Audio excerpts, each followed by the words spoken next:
Hello everyone, and welcome back to another one of our daily sessions. How to cope without therapy.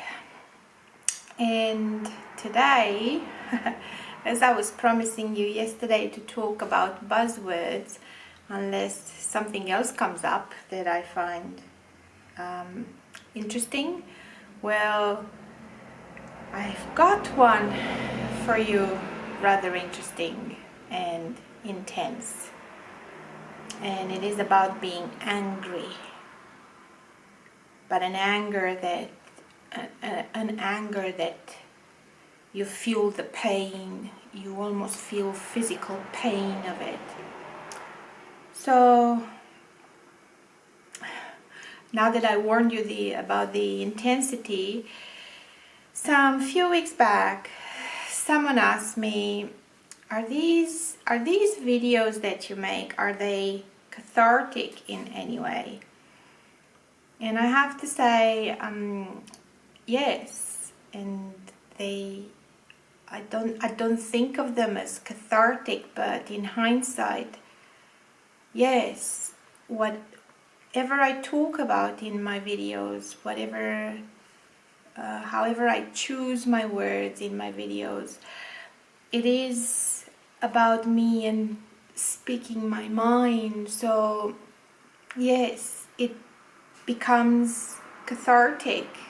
The whole process is merely by default of just expressing it, whatever I talk about, in the way I do. So the intensity of it today is that as much as I did not expect it, I got so mad, so angry today.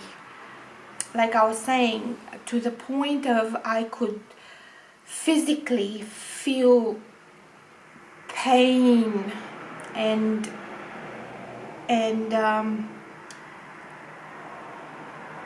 what's worse about it is that when I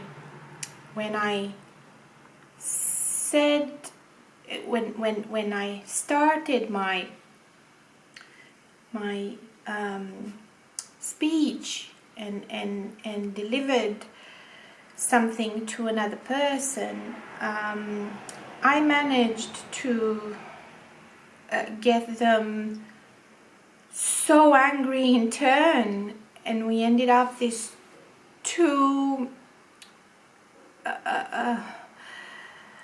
people in an anger display of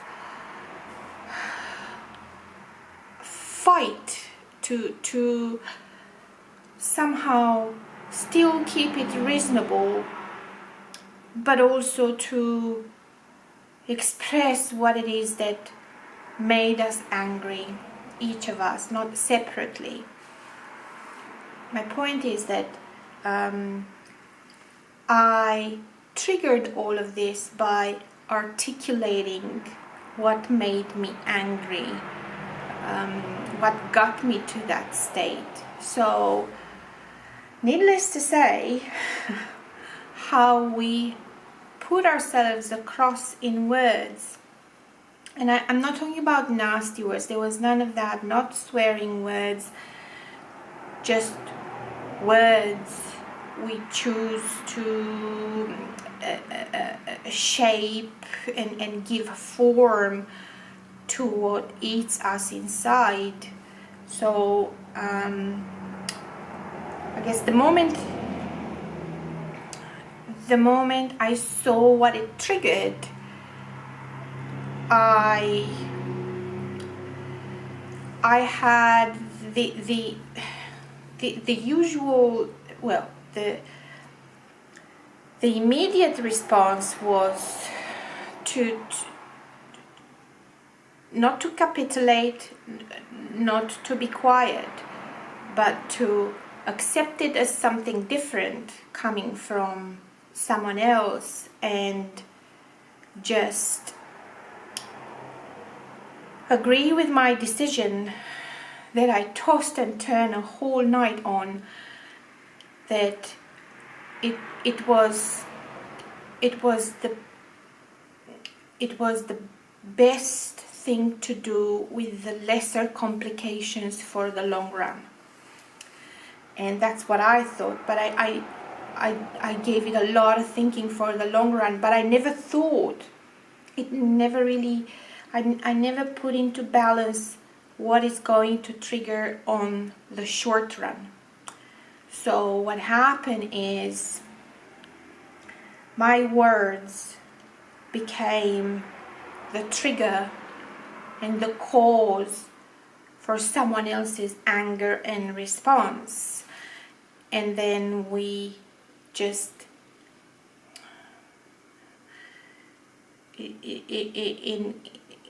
got more enraged in this non-capitulating, explaining, each one of us maintaining our own stance and understanding what triggered each of us. That was the damnedest hardest thing, and it still is.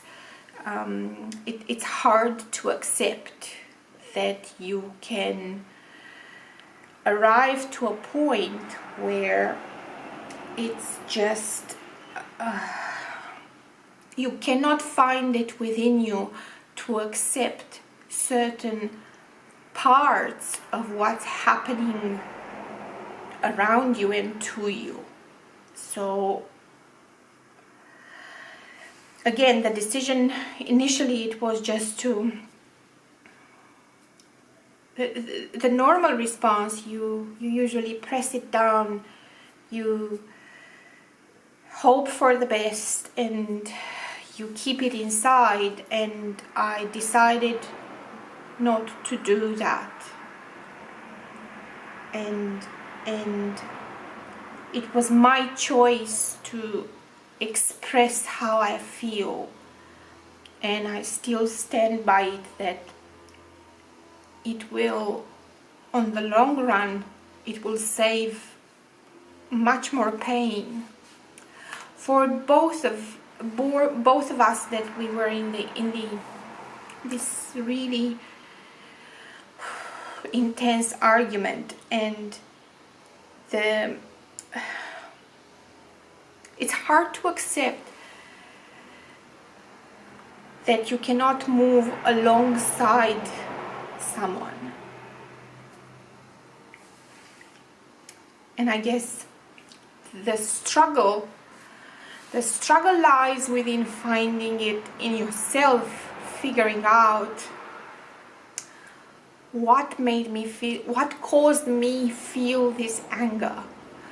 Because it's almost like a vicious circle. It's a cause and effect, and the effect becomes the cause of something else, and someone else reacts to that effect, and then they say something, and it's like a consequence to that.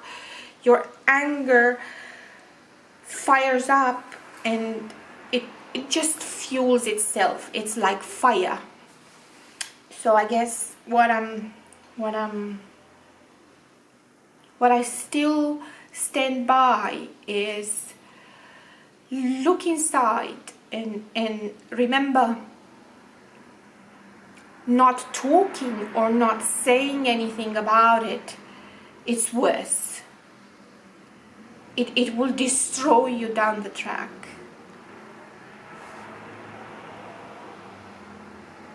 So the choice, the idea is, or the way I see things is, that you should speak up your mind. So this way you get to hear your mind out loud, make your choices, but also saying it out loud, you give the other person the opportunity to see you, to choose for themselves. So you see, talking freely is freaking liberating as much as it's painful.